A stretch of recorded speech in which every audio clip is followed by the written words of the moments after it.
गेले 3 वर्ष झालं संगीता वानखेडे ही जरांगे पाटलांना एकदम खालच्या स्तराला जाऊन बोलते, खालच्या पातळीत जाऊन बोलते. आणि त्यामुळं भोसरीच्या पोलीस स्टेशन पुढं आंदोलनही केले गेलेलं आहे, मोर्चाही केला गेलेला आहे तिच्या विरोधात की जरांगे पाटलांना घाणेरड्या शब्दात बोलते. आणि जर एखादी महिला जरांगे पाटलांची साईड घेऊन बोलायला गेली तर तिच्या चारित्र्यावर डाग उडून संगीता वानखेडे घाणेरड्या प्रकारे बोलते. एवढं करूनही ह्या गोष्टीची दखल मुख्यमंत्री साहेबांनी घेतलेली नाही ना प्रशासनानं घेतलेली नाही. परत तिचं आत्ता सुद्धा इतक्या घाणेरड्या प्रकारे जरांगे पाटलांवर बोलणं चालूच आहे.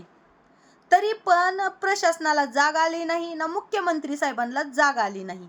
पण जेव्हा रविराज साबळे दादा टोटली रीतसर सगळे पुरावे दाखवून ह्या महाराष्ट्रामध्ये ह्या जे राजकीय भ्रष्टाचार चाललेला आहे त्या भ्रष्टाचारावर जे काही प्रश्न मांडतात त्याच्यावर व्यक्त होतात, जनतेला सावध करण्याचा प्रयत्न करतात, अशा वेळेला मात्र मुख्यमंत्री साहेबांनी पूर्ण जोर लावला बरं का. रविराज साबळे दादाला मारणे पस्तोर माणसं पाठवले, त्यांच्या SIT चौकशा चालू केल्या. इतकंच नाही, त्यांना धमक्याचे फोन जायला चालू झाले. शेवटी त्यांनी सोशल मीडियावर सांगितलं की माझ्या जीवाला धोका आहे फडणवीस साहेबांपासून. तर फडणवीस साहेब सगळे नियम कायदे हे तुमच्यासाठी लागू आहेत का?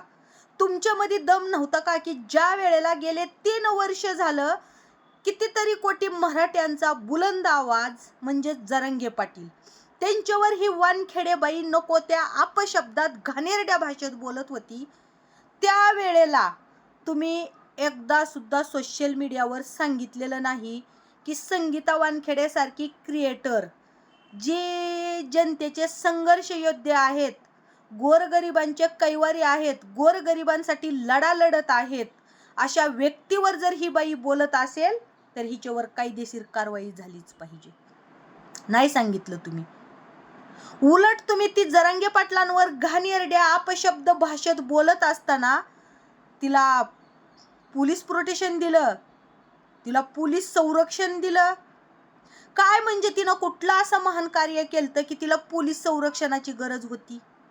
तुमच्या नजरेत ती महान होती कारण तुम्हाला जरांगे पाटलांच्या विरोधात जायचं होतं, जरांगे पाटलांचं आंदोलन हाणून पाडायचं होतं.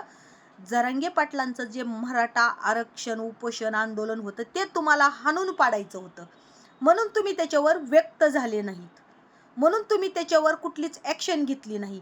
पण जेव्हा रविराज साबळे दादा हे भ्रष्टाचाराच्या विरोधात उभे आहेत, भ्रष्टाचार कसा केला जातो ही पुराव्यासहित दाखवत आहेत, तर तुम्ही डायरेक्ट रविराज साबळे दादा सारखे जी क्रिएटर आहेत, जे सोशल मीडियावर मंत्री आमदार खासदार यांच्या विरोधात बोलतील त्यांच्यावर केसेस करू अशा तशा तुम्ही डायरेक्ट आश्वासनं देताय, धमक्या देताय. शोभतं का हो मुख्यमंत्री साहेब तुम्हाला?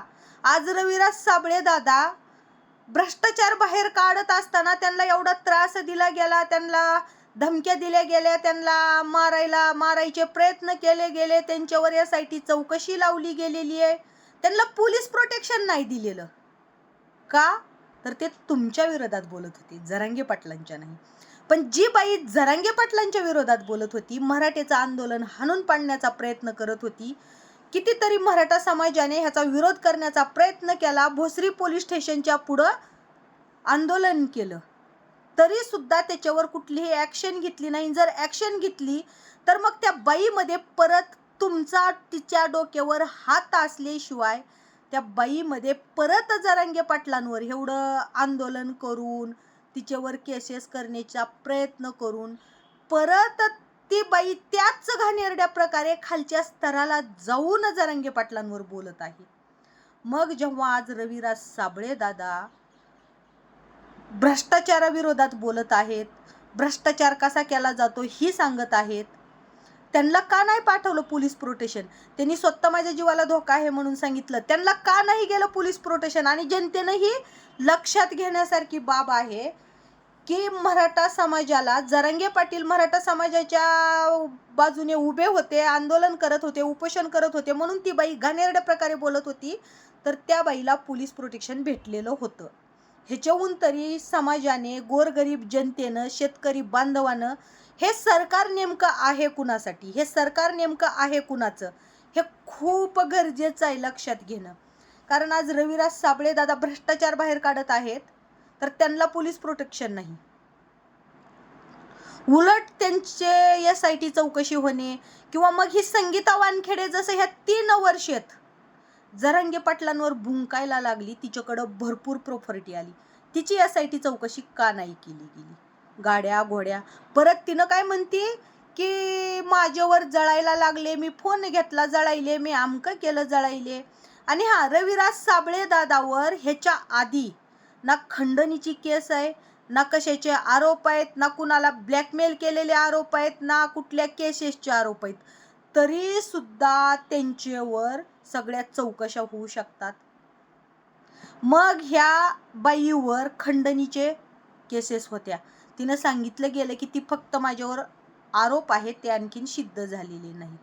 खंडणीच्या केसेस होत्या अनेक अशा, म्हणजे तिच्यावर केसेस आहेत, तरी सुद्धा तिला पोलीस प्रोटेक्शन भेटू शकतं जरांगे पाटलांच्या विरोधात बोलत असताना. मग रविराज साबळे दादावर अन्याय का? तर हा अन्याय फक्त रविराज साबळे दादावर नसून आपल्या गोरगरीब जनतेवरचा अन्याय आहे. हे भ्रष्टाचार करणार, हे ह्यांच्या मनाचे खेळ करणार, सगळं करणार. आणि जर आपण त्याच्या विरोधात आवाज उठवण्याचा प्रयत्न केला तर आपला आवाज दाबण्यासाठी हे खूप प्रयत्न करणार, खूप म्हणजे खूप.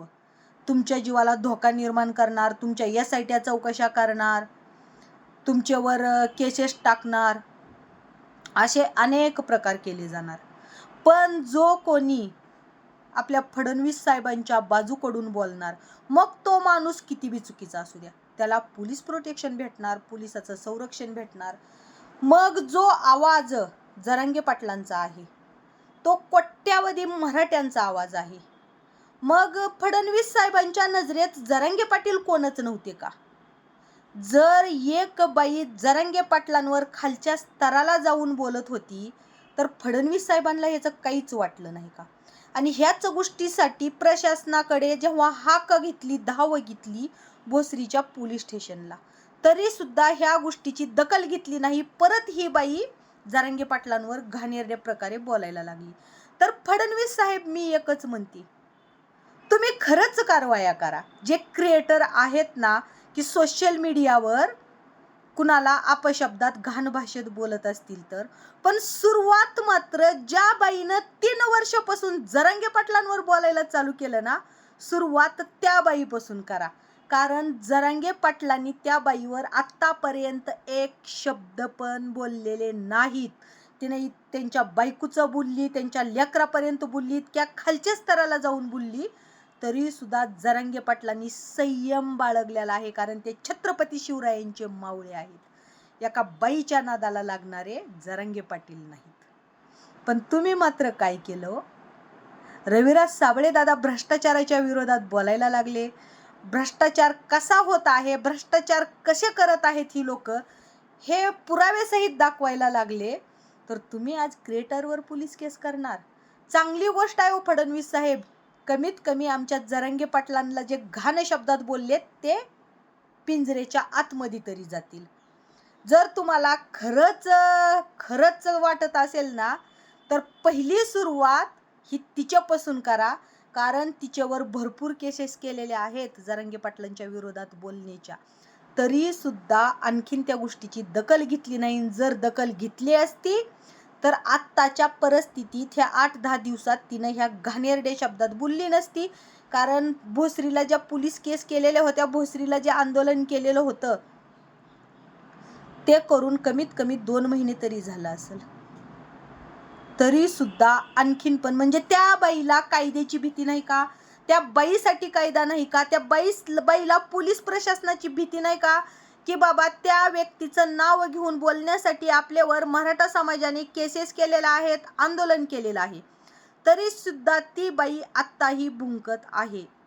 म्हणजे तिच्या डोक्यावर नेमकं हात कोणाचा आहे, हा प्रश्न सगळ्याला पडणं खूप गरजेचं आहे. जर त्या बाईवर भोसरीच्या पोलीस स्टेशन समोर आंदोलन झालंय, केसेस झाल्यात, तरी सुद्धा ती बाई परत जरांगे पाटलांवर भुंकते, म्हणजे फडणवीस साहेब, तिच्या डोक्यावर नक्कीच तुमचा हात आहे आणि तुम्ही तिला कदाचित भुंकायला सांगितलेलं असू शकतं, कारण तिची हिंमत ही का वाढली. आणि जर तुम्हाला रविराज साबळे दादांनी काही गोरगरीब जनतेच्या न्यायासाठी पुरावेसहित प्रश्न विचारत असतील, तर ह्या बाईनं कधीही जरांगे पाटलांनी चुकीचं काम केलेला एकही पुरावा दिलेला नाही.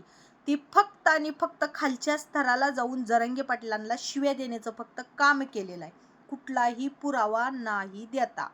मग जर तिच्यावर ह्या प्रकारच्या केसेस झाल्या तरी सुद्धा कुणीही त्या गोष्टीची प्रशासनानं दखल नाही घेतलेली, की बाबा तिला समज देणं गरजेचं होतं, की तू त्या व्यक्तीचं नाव घेऊन भुंकायचं सोड, किंवा त्या व्यक्तीवर भुंकायचं सोड, कोट्यवधी मराठीचं काळीज आहेत. नाही, परतही ती भुंकायला लागली. म्हणजे तिला सपोर्ट कुणाचा आहे. आणि मग जर का रविराज साबळे दादा बोलले म्हणून तुम्ही केसेस करत असाल, तर आम्हाला खूप मोठा आनंद आहे त्या गोष्टीचा. तुम्ही आमच्यावर सुद्धा केसेस करू शकताय. पण रविराज साबळे दादा, आपले त्रिशूल दादा, अनेक असे क्रिएटर आहेत, ह्यांच्यावर केसेस करायच्या आधी 3 वर्षापासून जी बाई नाव घेऊन घाणेरड्या आणि अपशब्दात जरांगे पाटलांना शिवीगाळ केलेली आहे, पहिलं तिच्यावर केसेस करा, तर आम्ही तुमचं कौतुकच करू आणि सहखुशीनं आम्ही सामोरे जाऊ, तुमच्या शब्दाची इज्जत करू.